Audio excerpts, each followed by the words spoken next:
I will go ahead and call this December 2nd, 2021 Government Operations Committee meeting to order. Are there any changes to the agenda? There come some more people.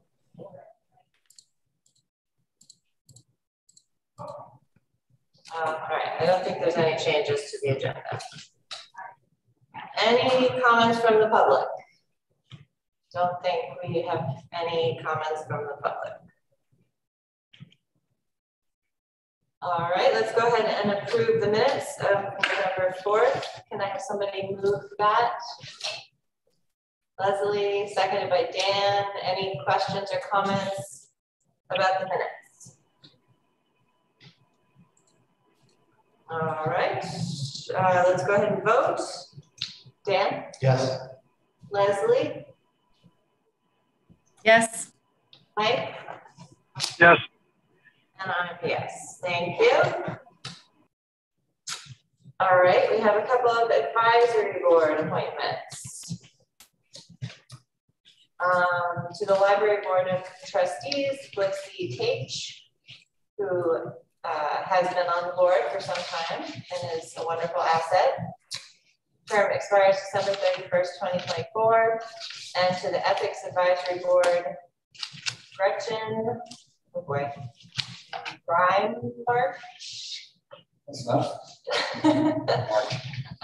Whose term will expire December 31st, 2025. Can I have somebody move those? Dan, seconded by Mike. Any questions or comments about those? All right, let's vote. Dan? Yes. Leslie? Yes. Mike? Yes. Great, and I'm yes, so thank you. All right, we're moving on to a couple of resolutions from our county clerk, and I see Maureen is here. And Alana's from the clerk's office too, right? But she's okay. Yeah, she needs to accept that invite to be promoted to a panelist. There we go. Oh, they both disappeared. Oh, Lena. All right.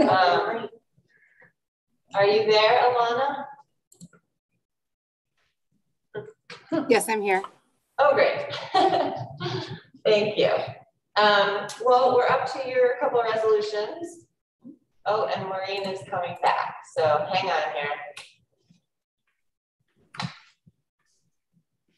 Technical difficulties. All right, well, let's go ahead and get this first one on the floor. This is resolution to amend resolution number 2020-189 of November 17th, 2020. Determination and certification of county clerk's allowance, annual expenses for administering mortgage tax, ID 10551. Can I have somebody move that? Leslie moves it. Dan seconds. Great, thank you. Alana and Maureen, do you want to talk to us about this a little bit? It's just a yearly thing that we do. It helps pay back the expenses by my office for processing the mortgage tax. Great, any questions about this? All right, let's go ahead and vote. Mike? Yes. Leslie? Yes. Dan? Yes. And I'm yes. All right, plowing through, let's do the next resolution. Urging support to increase the share of revenue counties retain for providing certain Department of Motor Vehicle services, ID 10509. And Maureen, do you want to Sure. say anything about that? So every year, for as long as I can remember, we've asked to get more of the money that we make stay in our office. Of course, it fell in deaf ears in Albany every year, and it's kind of we just knew it was going to happen. During COVID, we went to the state DMVs. They shut down completely while we, got them back on the ground. All the county clerks pitched in, picked up all the state work. We got, everybody processed, got everything done. And now we have a former county clerk as governor who understands the you know, how hard we work and that we should be reimbursed for this. So she had a meeting with the county execs a few months ago. They did not bring up the DMV retention, but she did. So for that to be in Albany to be considered and possibly move us forward would be great, because all it is just saying we're doing the work, pay us for what we do, make it fair. So we're just trying to get that increase. It doesn't cost the taxpayers any more money. It's just costing the state their share of money that we work real hard for and they get. So sounds very reasonable. Any questions for Maureen on this? All right, let's vote. Mike Sigler. Yes. Leslie. Yes. Dan. Yes. And I'm a yes. So let's hope we have some changes. What? We didn't have a mover and second. Oh, we didn't? I'm sorry. That vote did not count. Can I have somebody move this one? Dan moves. Leslie or Mike, do you want to second it? Leslie, Oh, sure. Second. Can we retroactively count our votes? Kathy says yes. Okay. Any no's to this? All right. Thank you very much. Okay. Thank you, Maureen, for being here. thank you. Okay, let's go on to the administration resolution, which is appropriation from contingent fund and authorizing county administrator to amend the existing consulting agreements for administrative and budgetary purposes, county administration, ID 10535. Let's get somebody. Leslie moves that. Dan seconds it. No, Mike seconds it. All right. Lisa, do you want to say something about this? Sure would. I just want to say thank you, first of all. We had, the Ledge passed a resolution originally appropriating up to $20,000 for us to continue to consult with Kevin and Jason to get us through the budget process. And that was absolutely essential during the transition period, particularly with our 2 new budget staffers coming on. I can say and we spent through the $20,000. The majority of it was spent contracting with Kevin because the budget software that we use is really kind of unique, one of a kind. And so that got us through the weeds in preparing the 2022 budget. We expended all of the funds, and we anticipate continuing to need to consult with both Kevin and Jason as we finish out the budget process. Again, probably more primarily with Kevin on the details of the budget software, and as we enter into a process of procuring of new software. Again, we expect that the time needed for contracting will be greatly diminished now that we're out of the weeds and out of the heavy production period of the budget. But there are many more details that kind of only Kevin knows, and we're working hard to document and keep a log of those. So that's essentially where we're at. This would certainly, the $10,000 would be more than sufficient to get us through the rest of the year, but we were advised to break it into finishing out in the 2021 budget and then coming back to you again, unfortunately, in 2022 for for further funding necessary for this purpose. Okay, great. Thank you for that explanation. So just to clarify, originally it was 20,000 and you pretty much used that up. Is that correct? Yes. Okay. Leslie? Yes, thank you. So Lisa, just to understand, so in the end, we're imagining about 20,000, now 10,000, potentially 10 more thousand in 2022, or? I would think so. I need to go back and double check with Dan and Samantha as to what I asked them to put together projections as to how often they have been utilizing Kevin's services. But yeah, it's not going to amount to too much. And do we think that Kevin will continue to be available to provide auxiliary service? He has, yes. Mm-hmm. Okay. Thanks. Mm-hmm. Other questions? Deborah? Yeah, sorry, I just had to unmute and put my video back on. I'm pretty sure you don't want to see me eat lunch. I'm just, I'd like a little clarification because it seems like we got through the budget process, and I don't know what kind of cleanup work needs to be done on that. But as we go forward next year and for the balances this year,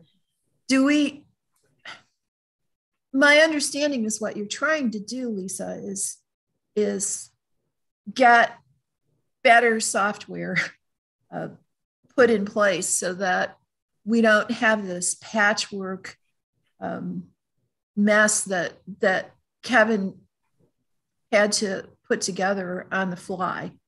And I'm curious to know, since Daniel and Samantha have been through this project or this process once already, why they need to consult in order to figure out what we need in software for the next few years.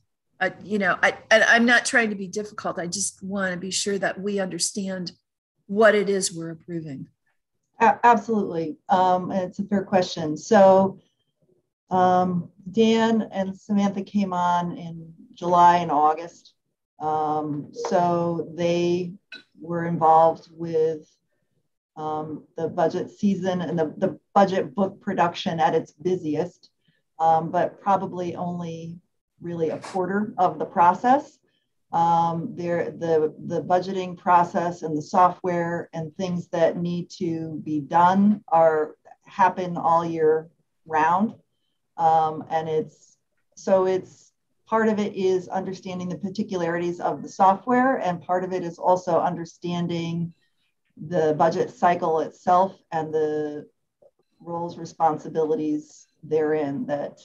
So again, the pace now and the need for it is not as fast and furious, but there are nuances relating not only to the software, but to the process and to the relationship with the finance department that Kevin kind of holds the keys to, that he's trying to turn over and we're trying to get documented and in shape. So again, this is just we're not recovering old ground. This is ground that we haven't yet covered in the budget cycle throughout the year.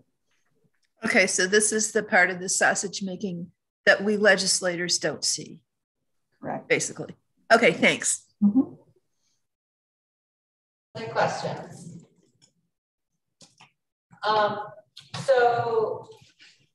Just one last question for me. This talks about both Jason and Kevin.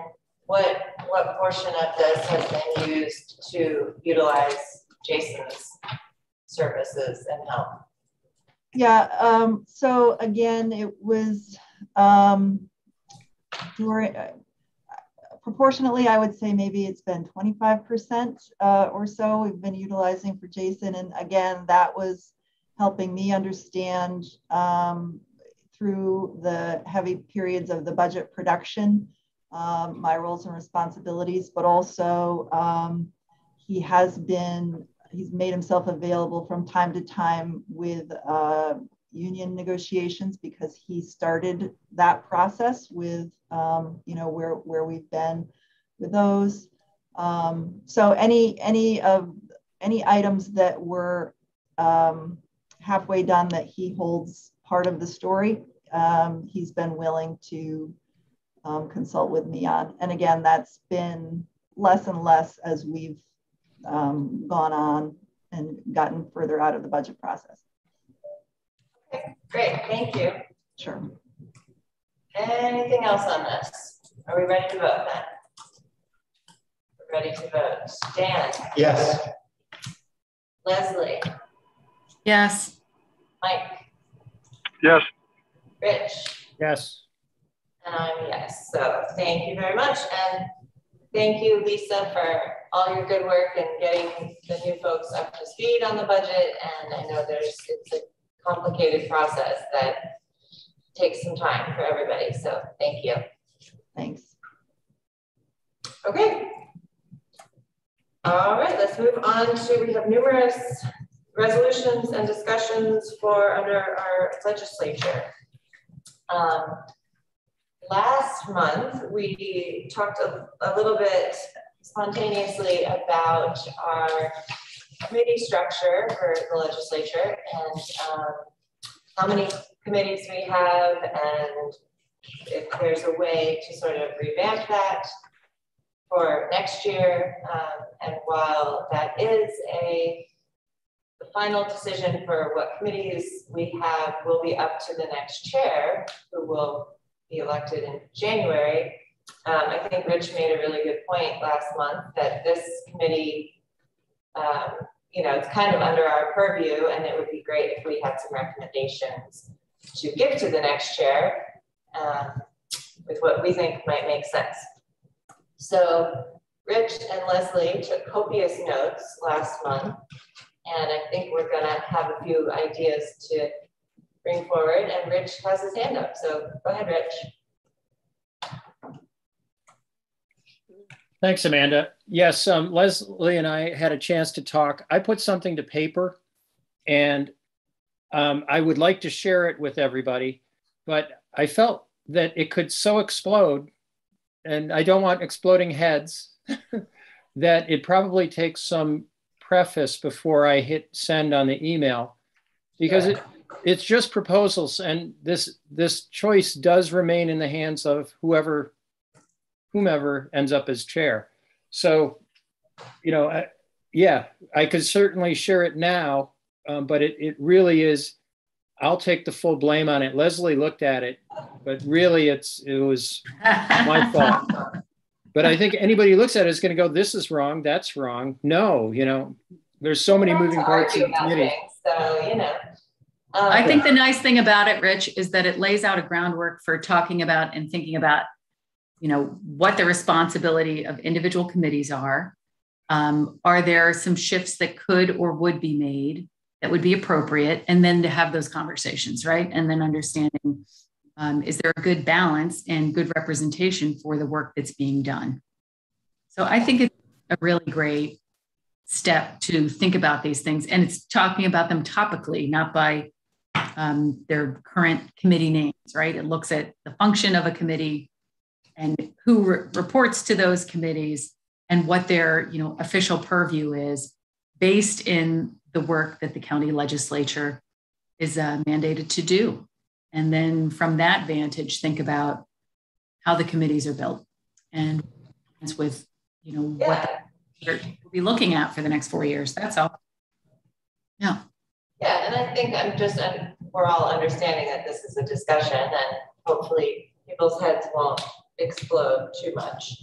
And just a reminder that Jonathan reminded us last month, and I can't find it in the minutes, but that the charter does say that we should have 5 and 8 standing committees, right? And as many special committees as you want, but between 5 and 8 standing committees. Yeah, so we currently have 7. standing committees. Which, even though that's still within the charter, it does feel like a lot.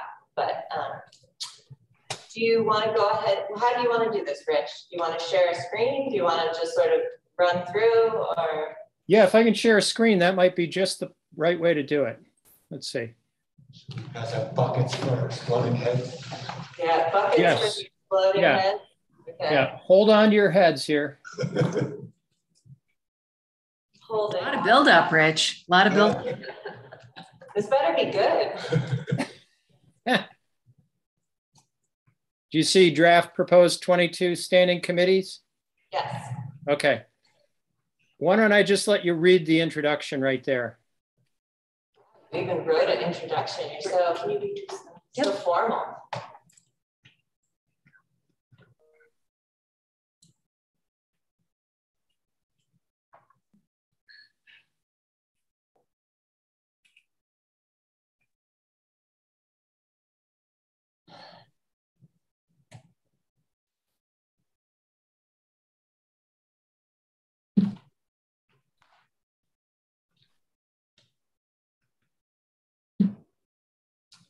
All right.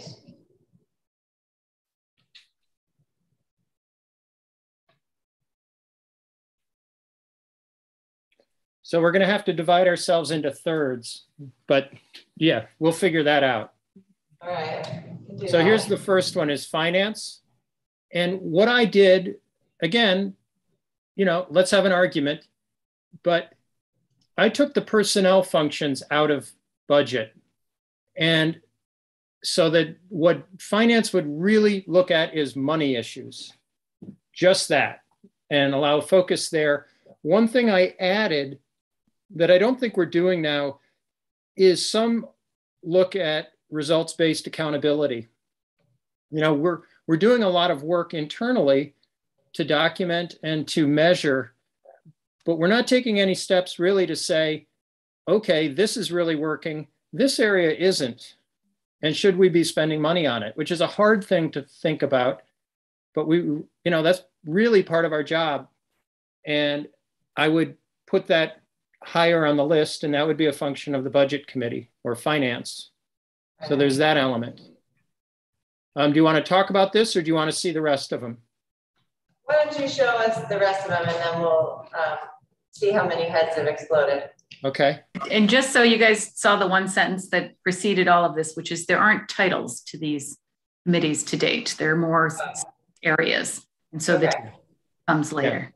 Yeah, asset management isn't a very catchy name, but really this is about our stuff. And particularly it's F&I, and might end up with that name, but again, the idea is to look at, well, what is the oversight responsibility? And it's the county owns a lot of things, and we need to manage them and make sure they're working. This isn't really that different than F&I, but we would get rid of downtown facilities, which is wrapping up in any event. But that's where those sit. And of course, with the center of government issues, county construction projects would be a big area for that. Safety didn't change very much. And Leslie and I talked a bit about, does it make sense, or would it make sense to combine HHS and safety? One, I think you'd have too big a committee, and particularly with the Reimagining Public Safety Initiative, safety probably needs its own look, and it's different, you know? So I kept it separate, but you see I have a secondary proposal that logistically you'd try to schedule HHS, well, the services committee, together with safety. So back to back. So when they had to have joint committee meetings, it would be pretty easy to do it. Right now, we really don't, because they're logistically, we just, I don't know, we should, but at any rate, that's public safety.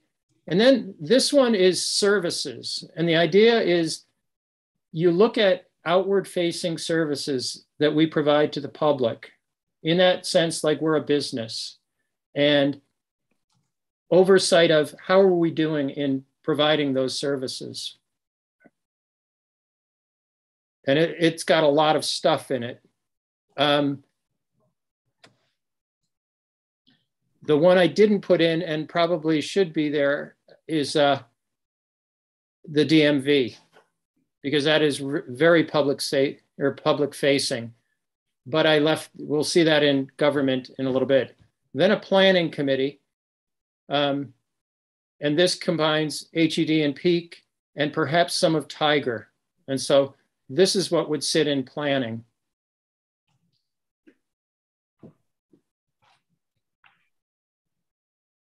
So again, its function would really be doing the economic development, the long range thinking on where we want to go, and planning. Finally, government, and this is obviously GO, but this is where I would put the stuff from the personnel stuff from BCP, that it comes to a government committee along with WDIC's functions. And the idea being that the government is its people, and it might sit here better, that review work comes to the government committee. And that's it. Wow, my head has exploded. Yeah.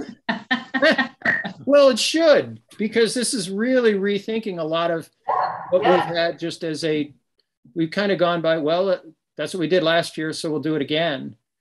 Right. And we've seen this slow mutation year by year of our committees, and they expand, as a result. This would be a major pruning. This also looks to reduce some of that kind of impact on staff that have double, triple reporting requirements, different committees. And so where can we streamline staff efforts and make sure that they're coming, to largely one committee possible? Yeah. No, this is great. I think there's a lot of good stuff here. Definitely a couple of questions of your thinking. But I guess I would open it up to anybody else who wants to ask questions. And maybe, well, I guess leave that up and then you can scroll up and down if people have other thoughts. Anybody want to jump in with a question? Dan. Just more a comment, I guess. It's very interesting. My head is intact, no problems. I'm certainly not going to vote on this today. I mean, it's all too much. And so, I think I'm just procedurally, maybe this just gets passed on to the rest of the legislature and the incoming chair, and that's it. I'm not sure it requires committee action. Yeah, I don't think it really needs any committee action, other than we should be thinking about it, and a discussion today would be really healthy in general. But really what we want to do is, if somebody's interested in running for chair, they should comment on it saying, I'm thinking along these lines. I'm not thinking along these lines. I want to keep the committees the way they are, because it is really one of the central powers of the chair to set these up. Yeah, and I think it's valid to say that, the committee structure has been the same for quite some time with some shuffling and, there's no reason why we shouldn't look at it and rethink it as you're doing right here. That doesn't mean it will be adopted this way, but I think it's good to look at it. Other questions or comments from folks who I can't see? Maybe I'll just ask you, Rich and Leslie, if you can you scroll back down to that first one? Yeah.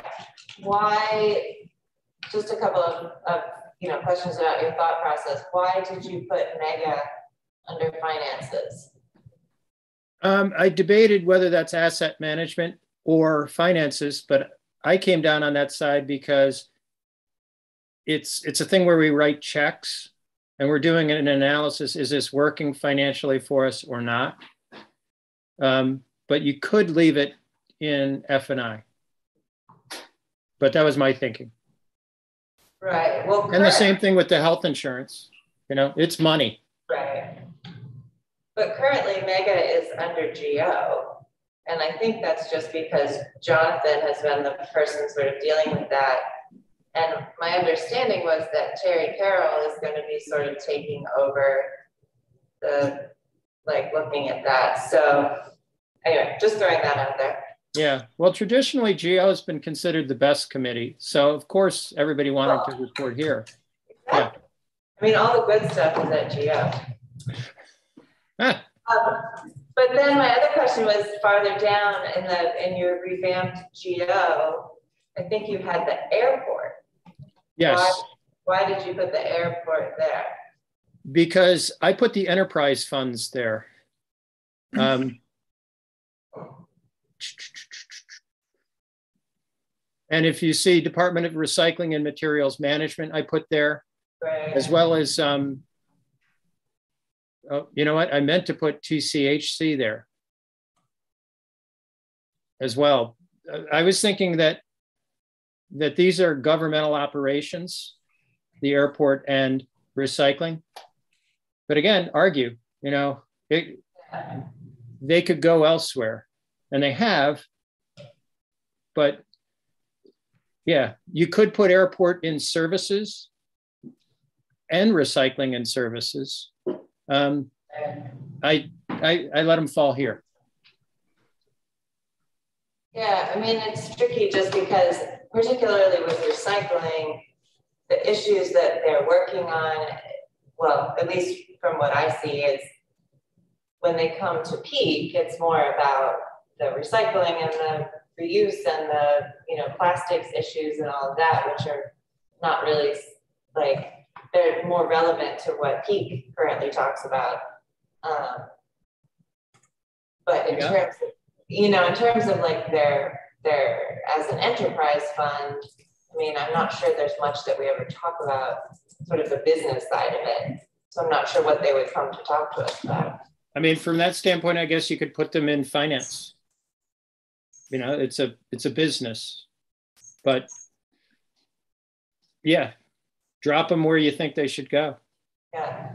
You know, and that is a factor, is that you look at different functions or departments and the different functions they fill, that there's sort of a sustainability issue with recycling. There is, but it's also a financial thing and it's a government thing.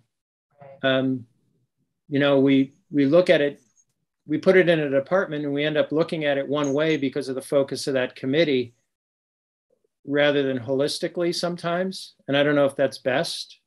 I mean, I don't think you want to have things or departments sitting in more than one committee. And that's, say, for example, why I made the decision about county clerk.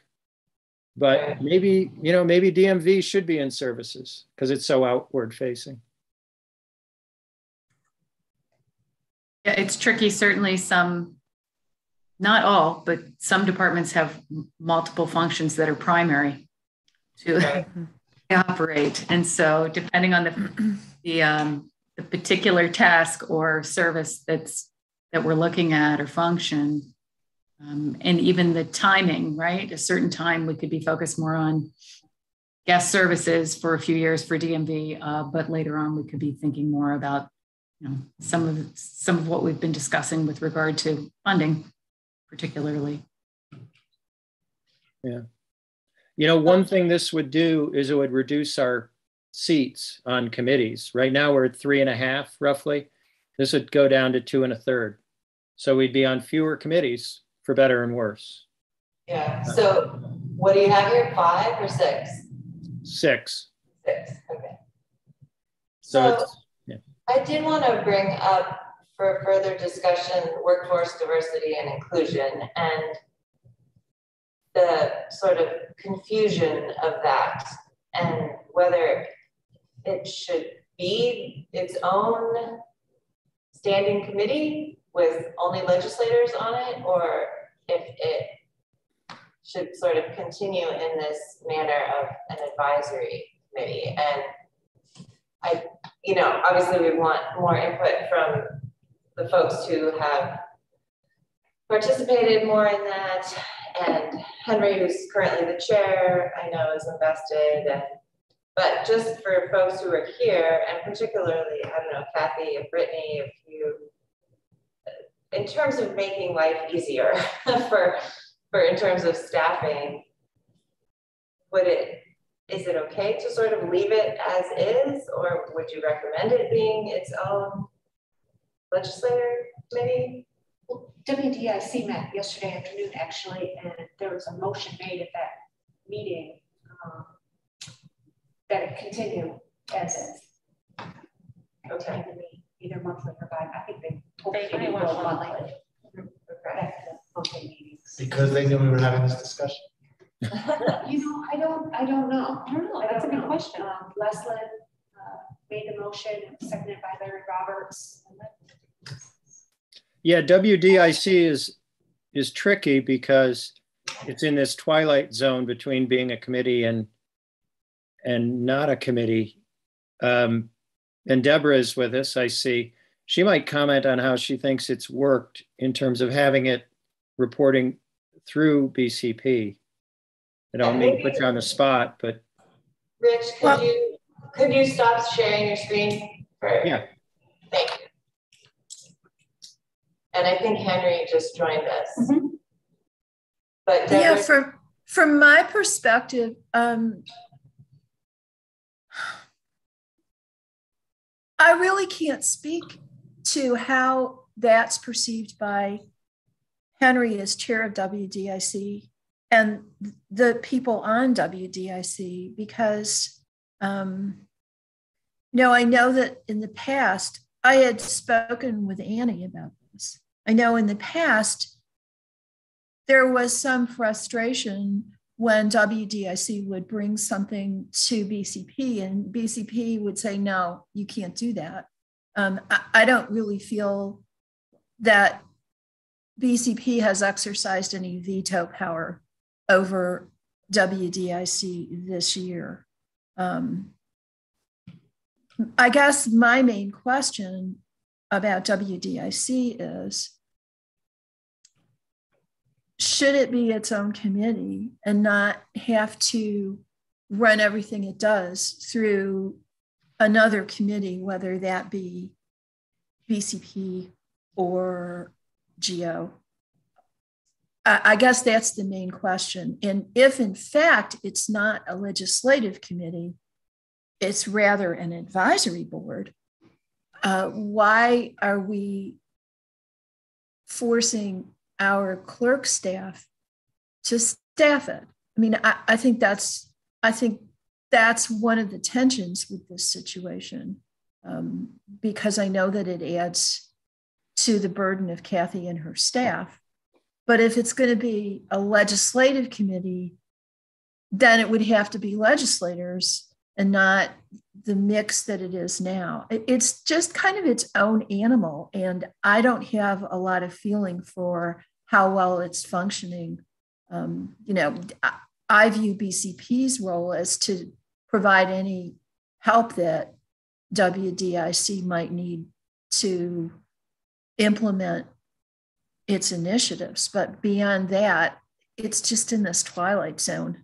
And I'd be interested, I think that this discussion and any discussion that leadership has early next year about WDIC ought to include a lot of input from Henry and Annie. Yes, thank you. Henry, you want to chime in? Yes, we actually had a meeting yesterday for WDIC, and we in fact had only 6 meetings this year because the leadership wanted us to cut back on the number of meetings that we had to help things work out. And we actually took a vote yesterday, and it was unanimous that the committee really felt that we needed to come back to 12 meetings in the future, and that we needed to, in fact, continue to directly report. We're not a standing committee of the legislature, but we are a special committee of the legislature, and that we need to continue to be a special committee because, again, it was hard-fought challenges that Leslin led to get all the resources for the committee. And so we really felt really felt strongly about this. In fact, Deborah, we would bring the resolution to you and the BCP about our intentions of making this committee, because we realize we still have a long way to go, and that many of the issues that Workforce Development Committee deals with are not really dealt with in other parts of the legislature. And so, we would still want to have a direct reporting, direct reporting to the legislature. We feel that's important, and not just sort of be a subcommittee of another committee. And so we feel like we are unique, and we do take up resources, but many committees take up resources, and we don't feel like we take up that many resources of the county. And in fact, again, this year we were the only committee that in fact only had 6 meetings, because Tiger had more than 6 meetings. But again, well, they did. I know. And so we feel like we abided by the rules, and so we'd like to come back stronger than ever. But again, we also don't want it to be we also don't want it to be a standing committee, because again, that would really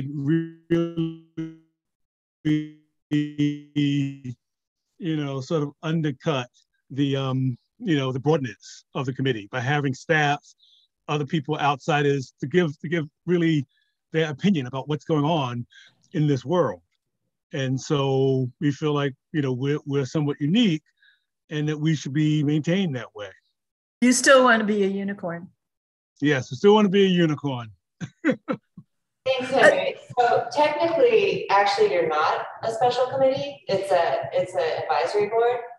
So, I mean, to me, it makes sense that everyone wants it to continue, but it's sort of this weird unicorn. Thank you, Deborah. And I'm not sure why it wouldn't just be a standing committee.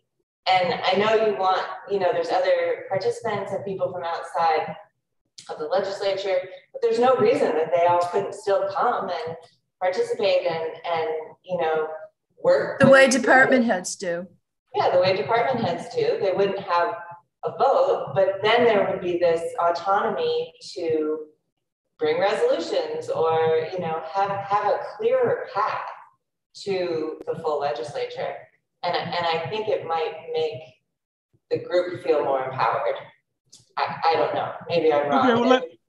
Okay, let me work with Deanna, work with people in other organizations, work with the Team Jedi. It just seems like there's a lot of strong feelings that we need this. And as you said, there's more work to be done. So let's give it a little more credibility. Yeah, well, let me think about it, because this is really the first time I just happened to randomly come in and heard about this idea of it becoming a standing committee. So let me think about it and get back to you, and we'll talk to leadership about whether we want it to become a standing committee and what the positives and negatives are about that. Yeah, and I think then it might sort of take away the sort of, second-class citizen status. Yeah, but also the fact that you need staff to be there to take minutes and do all of that. So let's just make it a committee, and that will just sort of be, recognized as one of our committees. Anyway, Rich, go ahead. Well, I just was going to say, one of the things I thought about was a personnel committee that you'd carve out separately. But again, mission creep, then we're up to 7 committees. You could do it that way. And there'd be some real, if, as in my memo, functions, that it's people, people would be the heading. And it's people management. WDIC would slot into that. You could make it a full committee, and the workforce diversity and inclusion would be just built right in. But it would be, you could make it a regular committee, and then, yeah, you'd have people coming. That you could set it up that way. and there'd be some clarity around it that I would like if it was a full committee.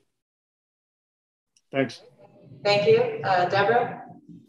Yeah, I think the creation of this Team Jedi has, in my mind at least, emphasized the need for WDIC to be somewhat independent and work with Team Jedi.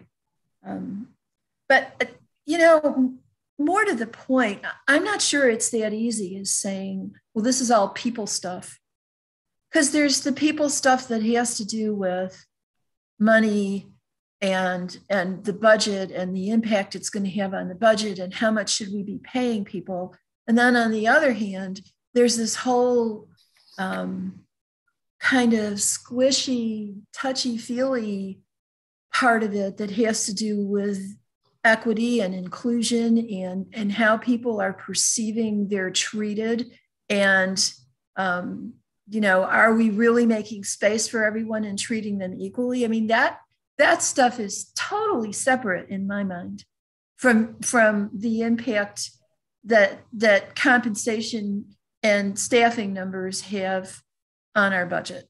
And I think that's why those two pieces have been separated.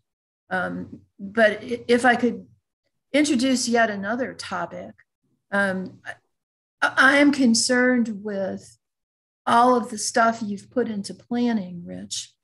And the reason for that is that we initially divided PDEC into HED and peak because there had always been so much focus of PDEC's resources and time and staff time and resources on housing that stuff like energy and environmental issues just fell by the wayside.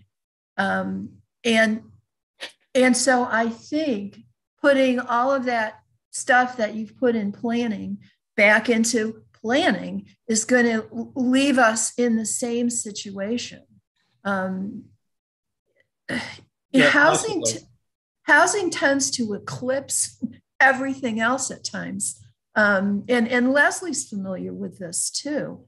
One of the things that I've thought about, and rest assured, people, I am not running for chair.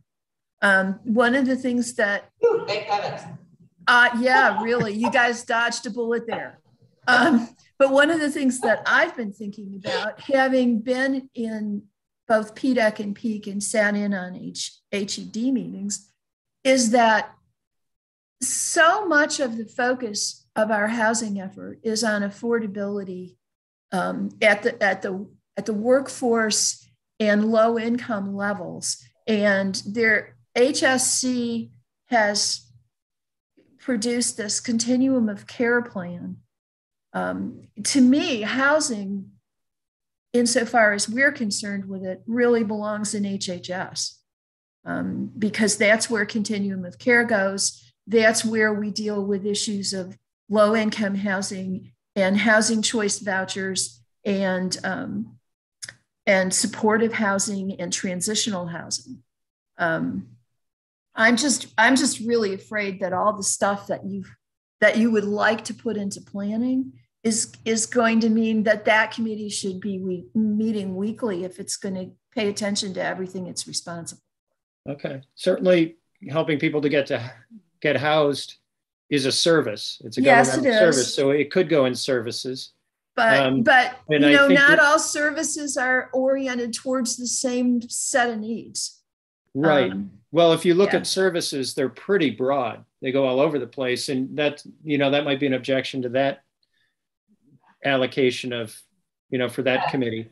But I think there's a different. You're looking at these things like the departments in a sort of different way, more out of like function versus like topic. And I think there could be a whole committee that's just about energy. Housing.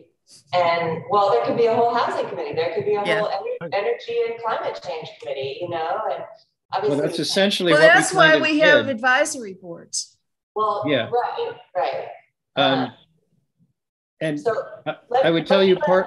Oh, part of my thinking and where I ended up was that I'd heard comment from various directions that HED and Peak historically have done more presentations from third-party organizations than they might have needed to actually make the decisions that were legislative decisions. It was more educational. And yeah, I would push a lot of that down to advisory boards, but, again, have the argument. You could do one or the other. Yeah, but that was my thinking. Let me get Henry next here. Yeah. Well, Rick, sounds like you prepared something. Could you send me a copy of what you prepared? Yeah, I just shared it with everybody here. We did it on a share screen. I'm going to share it with everybody. Okay. Yeah. He hasn't sent it to everyone yet. Okay, and with WDIC, I think it's important to note that although we have, OHR report to us and Kit reports to us and Kate Chang report to us, and Deanna doesn't report to us, but she at least provides information to us. Her chief diversity officer reports to the county administrator. It doesn't report to us directly. There's no line of direct reporting there, and I don't want that to be the way. I want her to continue to report directly to the county administrator. And again, Ken Clark also reports directly to the county administrator. So we're sort of an Uber committee. We have people who provide us information, but we don't have direct reports. And so I also think that would be a thing about being a standing committee about, how that would work in terms of direct. And JEDI is an independent group. Although we have a lot of agreement on what we do, they don't report to us either.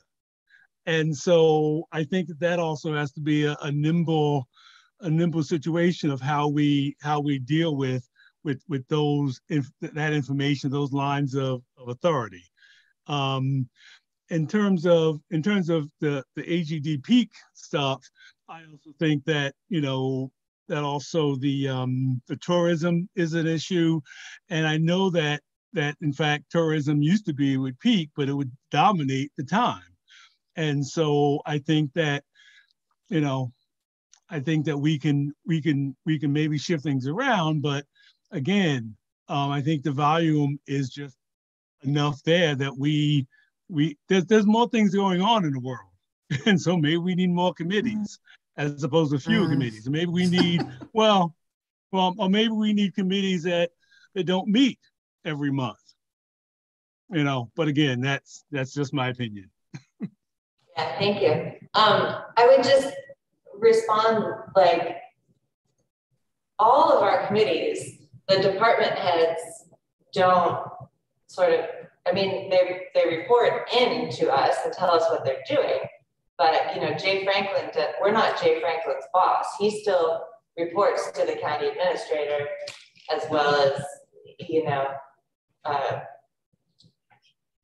don't know, the other like Frank Krupa doesn't report to HHS in terms of like that's who his boss is. So Deanna could still be a member of the cabinet of WDIC, and Ken Clark, and those would be people who would attend the meetings and inform and give advice or bring forward issues. But we can't. We're not going to change the structure of supervision or anything like that. That would just be my response to that. Deborah? Yeah, I have another question for Henry. Where in this universe, who does Team Jedi actually report to on the legislature? And should it be, I know that they gave us a presentation to the entire legislature, but I don't recall really hearing much about what they're doing in BCP. And I was wondering, do they report out to WDIC? Where do they fit? They basically give us information, but maybe Lisa can talk about how they're set up. I know Amy created them, but I'm not sure who they actually are under. So it originated as an outgrowth of, the climate survey and various focus areas that we wanted to address and empower employees through after the climate survey. So this creation of this work group was one of those areas. So right now the group is facilitated by Deanna, our Chief Equity and Diversity Officer, and they have their own structure and work plan of what they want to do and accomplish in the areas of equity, diversity, inclusion during the year. So it's a group of employees that is convened through Chief Equity and Diversity Officer. Although don't they also have a committee on the evaluation system? Yeah, so that's under the under their work plan and what they're looking to do in terms of retention and employee engagement, it would fall under that. Right, because that was again one of the major things out of the survey, the climate survey, that they basically are like 4 charges that they had.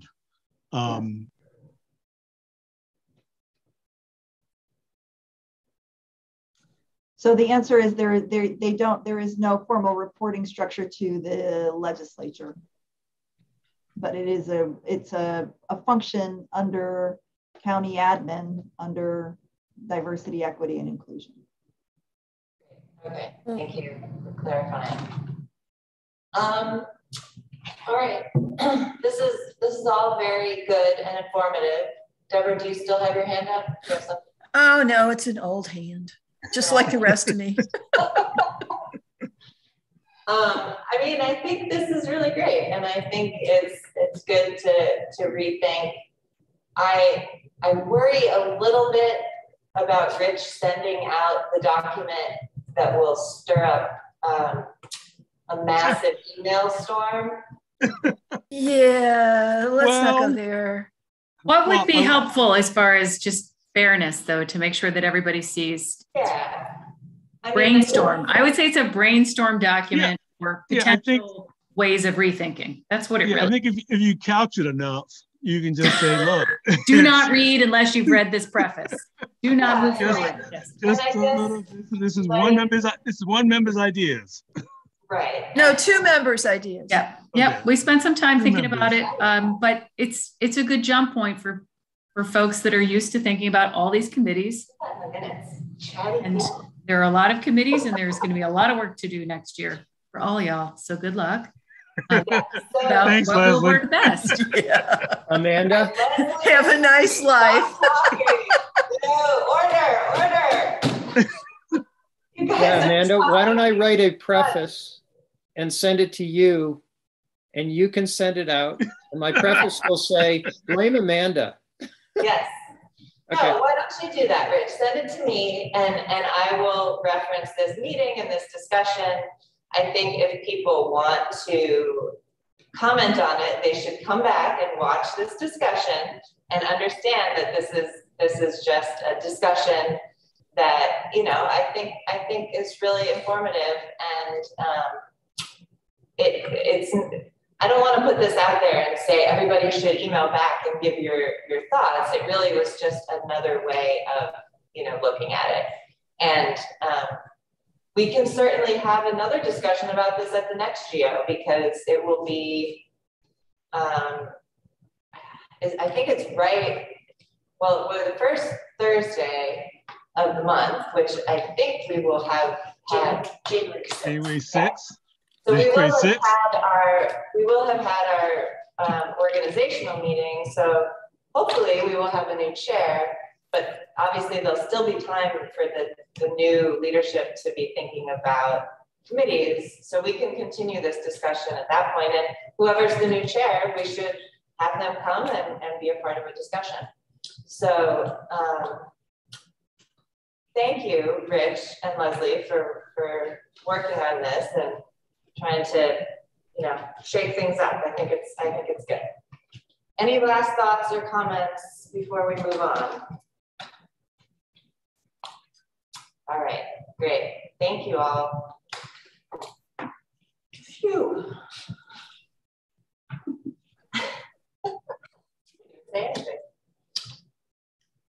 Dan has no comment. Very helpful. Okay. All right, let's move on. We've got numerous resolutions. I believe most of them are pretty standard yearly ones. So, resolution delegation of authority to authorize certain tax refunds and credits of $2,500 and under, ID 10498. Can I get somebody move that? Leslie, seconded by Dan. And what do we need to know about this? Anyone have comments or questions?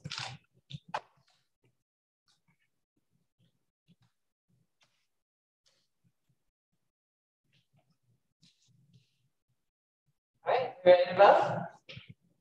All right, let's vote. Rich? Yes. Leslie? Yes. Mike? Yes. Dan? Yes. And I'm yes. So that's unanimous. Thank you. Resolution, adoption of apportionment of taxes for 2022, ID 10497. Can I have somebody move that? Dan, seconded by Rich. Any questions or comments about this one?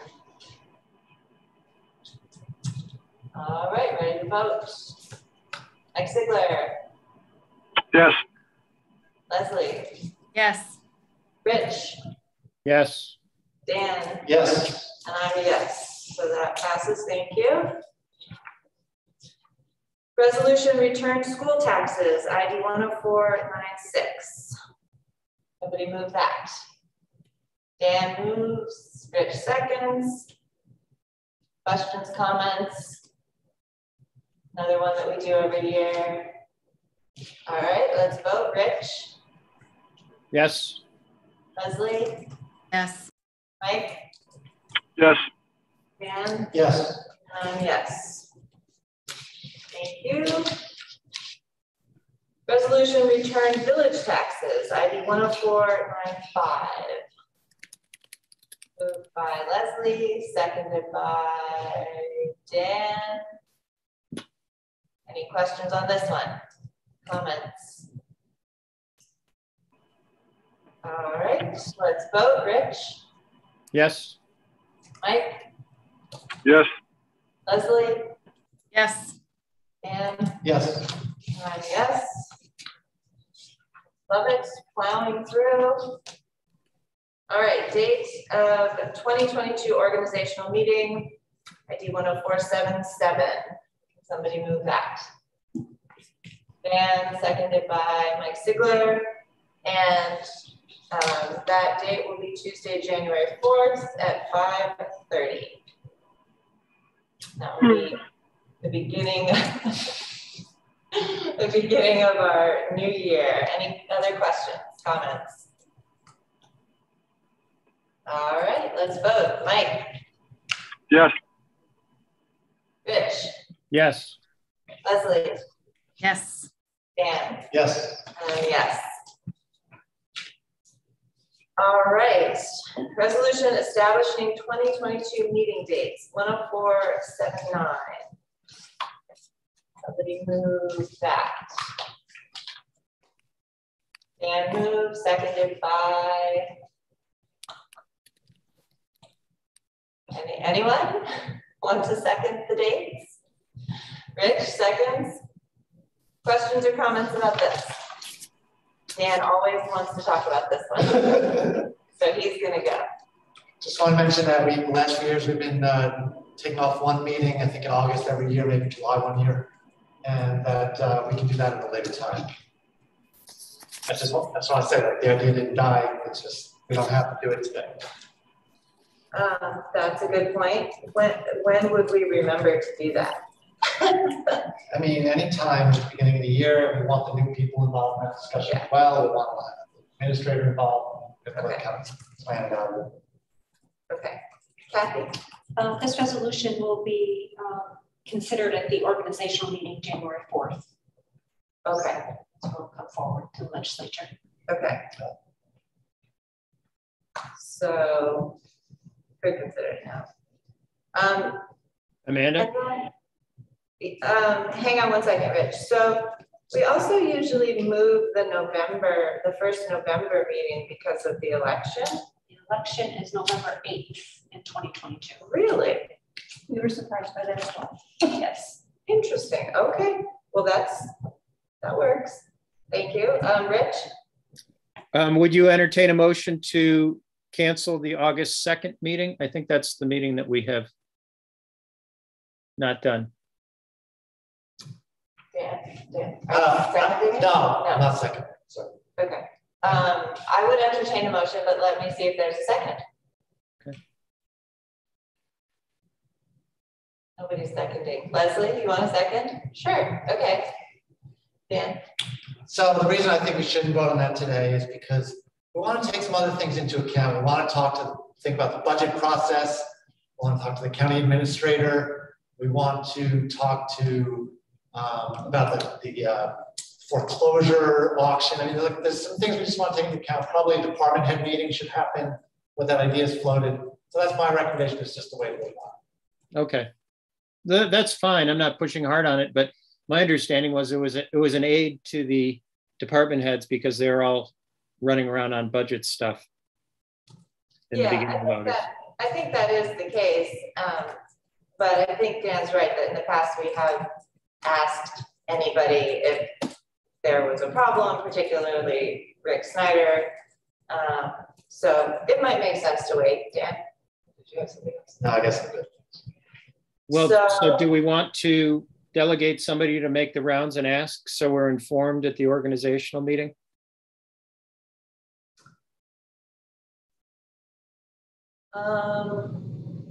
What do you think? I think the county administrator would probably take that role and talk to the department heads. Those are the people that have probably the most direct impact about our scheduling. That's my thought. Okay, so Lisa, could you reach out to folks and find out if taking one of the July or one of the August meetings off would cause a hardship for anyone or mess up any budget schedules or anything like that? Sure, I'd be glad to. Okay, and then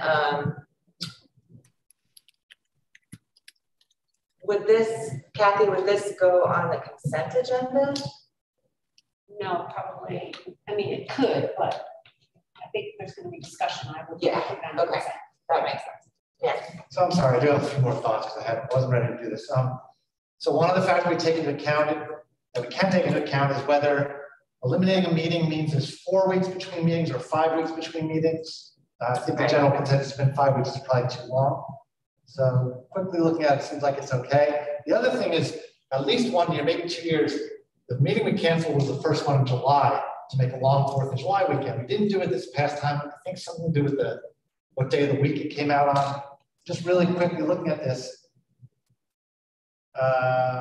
July 4th is on Monday this year, so maybe July 5th is the best meeting to cancel. Right.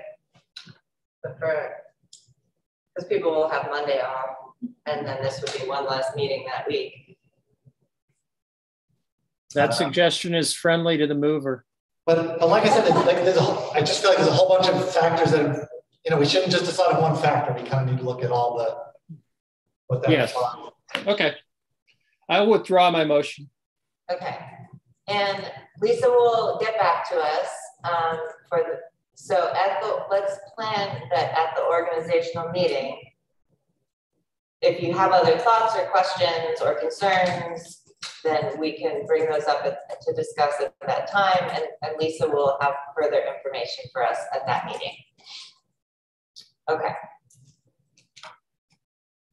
It's always a fun one to talk about. So for now, we are just moving this as is. Or we've moved it as is, and we're gonna go ahead and vote on this. All right, Rich. Yes. Leslie. Yes. Mike.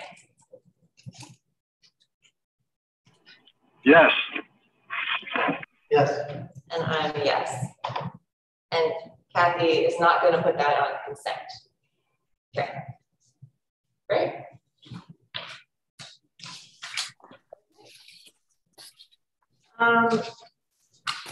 So I just want to acknowledge that this is our last government operations meeting of 2021, and it is the best committee. And we have done a lot of work this year, and a lot of big things and little things, and I really appreciate everyone's participation. I want to thank Leslie for jumping in and being a part of this group and making the time work and adding your thoughts to the mix. It's been great to have you. We will miss you next year.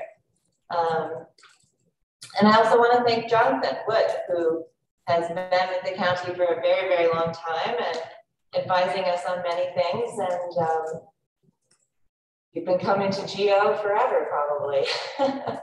So thank you for your good work and your good effort being here. So hip hip hooray for both of you. Thank you. And I also want to welcome Bill Troy, who you will be glad to know you are definitely joining the best committee. So welcome. I sense that. Thank you. Jonathan, do you want to say anything to us about how much you'll miss us? I'll miss you terribly.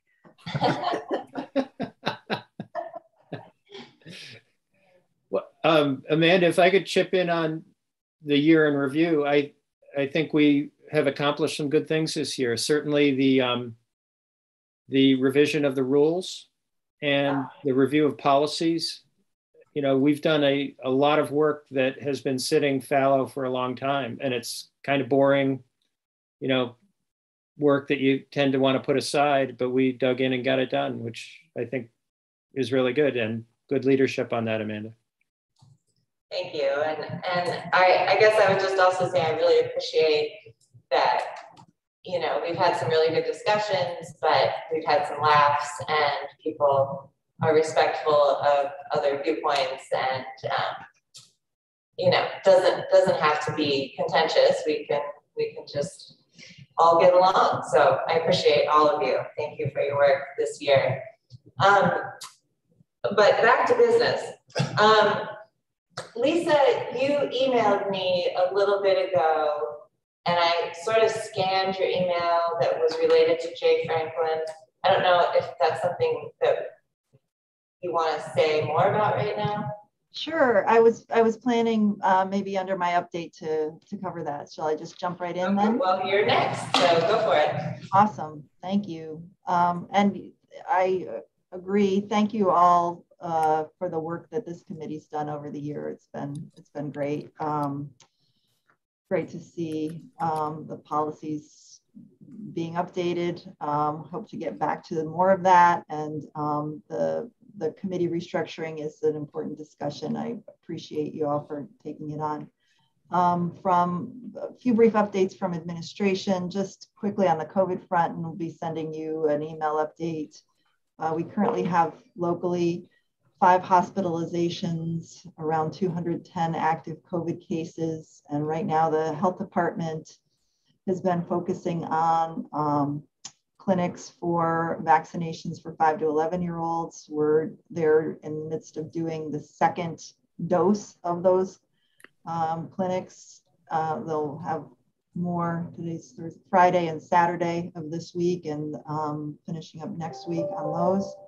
And other news, we're convening the group of legislators who are going to be reviewing the recovery grant consultant RFP responses next week. So I'm hoping to go through those in a good process and efficient manner. Lots of reading for people. And then the last piece is what I'd sent to Amanda just prior to this meeting. I had just received this update from Jay this week, and I found it interesting information not in time for the committee agenda, but I thought it would be interesting for this committee, BCP, for people to be aware of the estimated county taxes on median single-family homes in 2022 as compared to 2021, and throughout the municipalities. And Jay, maybe you could comment more on that, because I think it's interesting and important for people to know. Yeah, it's one of the interesting things when you all set your tax levy and you see your estimated county tax rate, no one ever sees that estimated county tax rate. So once we get your levy, then we subtract off the sales tax offset that municipalities use to lower the county rate, which then increases their town rate. But then we also add in some election chargebacks. There's 520 charges as well. So hopefully I can share my screen here and you can see this chart. Oh, this one.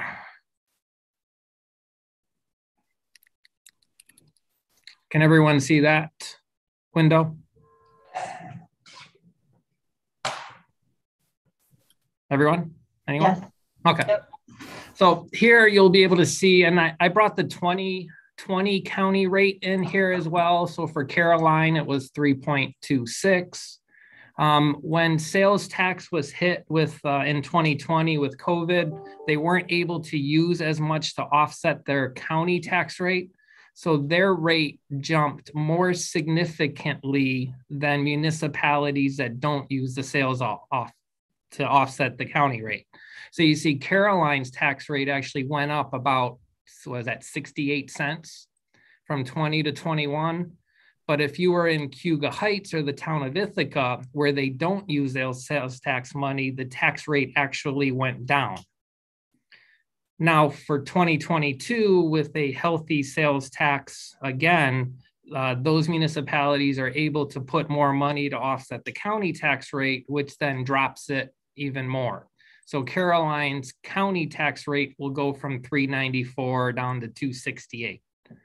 And then I extended this out and said, all right, what was the median family home worth in 2020, the median home in 2021, and just applied those two tax rates to those figures.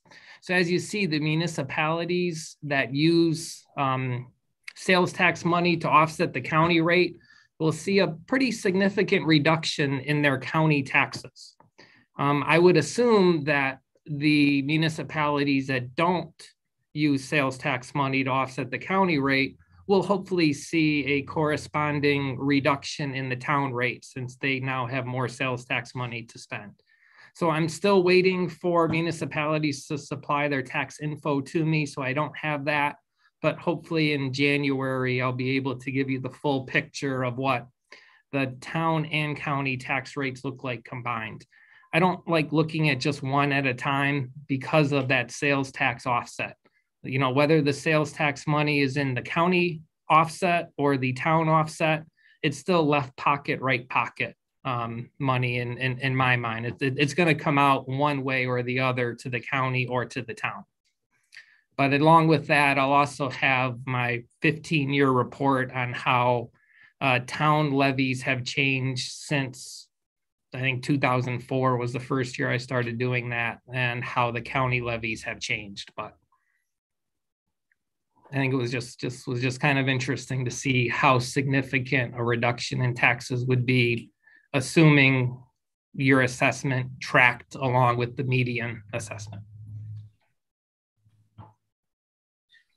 Any questions? Very fascinating. Yeah, any questions or comments from anyone? Thank you for putting that together and sharing it. It's just a bunch of numbers, and I like numbers. So when you can look at it and make a conclusion from it, that's what I like. Numbers are good. All right, if there's no questions, Lisa, did you have anything else to tell us today? That's it for me. Thank you very much. All right, thank you. Do either of our county attorneys have anything they want to report to us? No, other than, like you said, Amanda, I've been to a lot of GO meetings over a lot of years, and this is the last one. And now it's up to Bill. What he said. So in other words, no report, Jonathan? Yeah. Quote me on that. All right. Put that in the minutes, Brittany. Well, thank you again for your service to Tompkins County. All right, Director of Finance, Rick. Just real briefly, I have the contingency report for you right up to date. I'll share my screen with you so you can see what's left in that account. Okay, can you see that now? Yes. Okay. All the appropriations are in a list here in the midsection. We started at $1.9 million here at the top. And recently here at the bottom, we just, let me get rid of this.